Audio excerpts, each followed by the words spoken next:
आज हम इस वीडियो में जानेंगे कि शरीर से जब प्राण निकलते हैं तो क्या क्या होता है, मरने के बाद कैसे कैसे आत्मा ऊपर जाती है और इससे जुड़ी सारी बातें। आप लोगों ने बहुत ही रिक्वेस्ट किया था कि इसके ऊपर वीडियो बनाया जाए, तो मैं आप लोगों के लिए वीडियो लेकर आई हूँ। तो वीडियो को ध्यान से सुनिएगा। बहुत ही खतरनाक सफर होता है ये। जो लोग पूरी जिंदगी पाप करते हैं, दूसरों को सताते हैं, इसलिए कहते हैं ना कि अच्छे कर्म करें, दूसरों का भला करें, खुद भी खुश रहें और दूसरों को भी ना सताएं, तो आपको बहुत अच्छी मौत आएगी। लेकिन अगर हमने पाप करे हैं, झूठ बोले हैं, सताया है, तो हमसे ज्यादा बुरी मौत और किसी को नहीं आ सकती। बहुत ही खतरनाक सफर है ये। तो चलिए बढ़ते हैं सफर की तरफ। लेकिन उससे पहले अगर आप मेरे चैनल पर नए हैं तो चैनल को सब्सक्राइब, वीडियो को लाइक और शेयर करना बिल्कुल भी मत भूलिएगा। इस ग्रंथ में भगवान विष्णु ने अपने वाहन गरुड़ को मृत्यु से संबंधित अनेक गुप्त बातें बताई हैं। मृत्यु के बाद आत्मा यमलोक तक किस प्रकार जाती है, इसका पूरा वर्णन भी गरुड़ पुराण में किया गया है। आज मैं आपको गरुड़ पुराण में लिखी हुई कुछ ऐसी ही खास और रोचक बातें बताने वाली हूँ।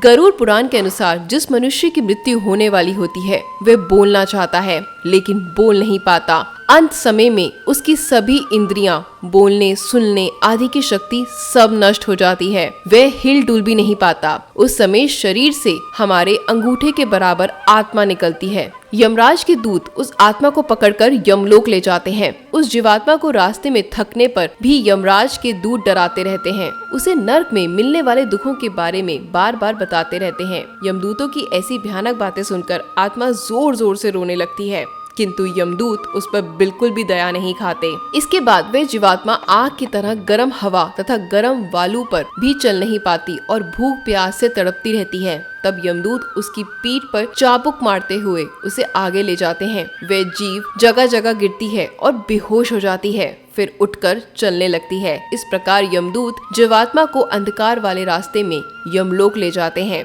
गरुड़ पुराण के अनुसार यमलोक 99,000 योजन वैदिक काल की लंबाई मापने की इकाई है। इस योजन बराबर होता है 4 कोस यानी 13 से 16 किलोमीटर है। वहाँ यमदूत पापी जीव को थोड़ी ही देर में ले जाते हैं। इसके बाद वे जीवात्मा यमराज की आज्ञा से यमदूतों के साथ फिर से अपने घर आती है। घर आकर वे जीवात्मा अपने शरीर में पुनः प्रवेश करने की इच्छा करती है, लेकिन यमदूत के बंधन में वे मुक्त नहीं हो पाती और भूख प्यास के कारण बहुत रोती है, बहुत तड़पती है। पुत्र आदि जो पिंड और अंत समय में दान करते हैं उसमें भी उसको कोई तृप्ति नहीं मिलती। इस प्रकार भूख प्यास से युक्त होकर वह जीव यमलोक जाता है। इसके बाद उस आत्मा के पुत्र आदि परिजन यदि पिंड दान नहीं देते हैं तो वह प्रेत बन जाती है और लंबे समय तक सुनसान जंगल में रहती है। गरुड़ पुराण के अनुसार मनुष्य की मृत्यु के 10 दिन तक पिंड दान अवश्य करना चाहिए। पिंड दान से ही आत्मा को चलने की शक्ति प्राप्त होती है। शव को जलाने के बाद मित्र देह से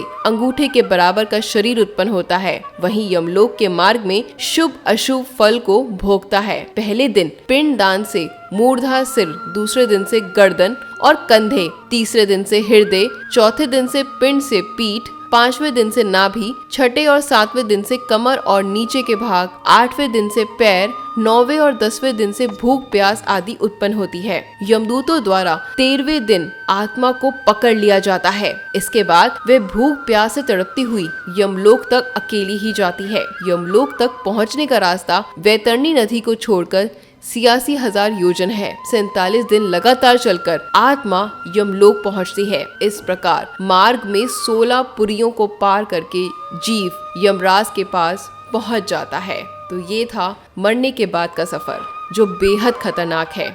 अगर आपने अच्छे कर्म करे हैं तो आप स्वर्ग में जाएंगे और आपको इतनी खौफनाक मौत नहीं आएगी। आपके परिजनों को जिनके साथ जिनकी मौत हुई हो, अगर आपने उनके साथ आखिर के दिन बिताए होंगे तो आपको पता होगा कि इन मनुष्य के 10 से 15 दिन पहले उसको मौत दिखाई देनी शुरू हो जाती है। यमराज दिखने लग जाते हैं, वो कांपने लगते हैं, चीखने लगते हैं कि खिड़की दरवाजे बंद कर दिए जाएं, पर्दे लगा दिए जाएं, अंधेरा ना किया जाए, क्योंकि उनको यमदूत आते हुए नजर आते हैं। गला सूखने लगता है, ऐसे लगता है किसी ने गला दबा दिया हो। प्राण निकलने से पहले बहुत तकलीफ होती है हमारे शरीर को, बहुत तड़पता है। इसलिए जब किसी के प्राण नहीं निकल रहे होते, अटके होते हैं, तो उनको बहुत ज्यादा गंगा जल पिलाया जाता है, तुलसी के पत्ते रखे जाते हैं ताकि उनके प्राण आसानी से निकल सके। लेकिन ऐसा हो नहीं पाता। उनका शरीर बेहद और बहुत ही बुरी तरीके से तड़पता है और वो दृश्य देखने में बेहद खतरनाक होता है। इसलिए कहते हैं अच्छे कर्म करें, दूसरों का भला करें, जब कभी किसी को नहीं सताएंगे तो आपको भी यमदूत कभी नहीं सताएंगे,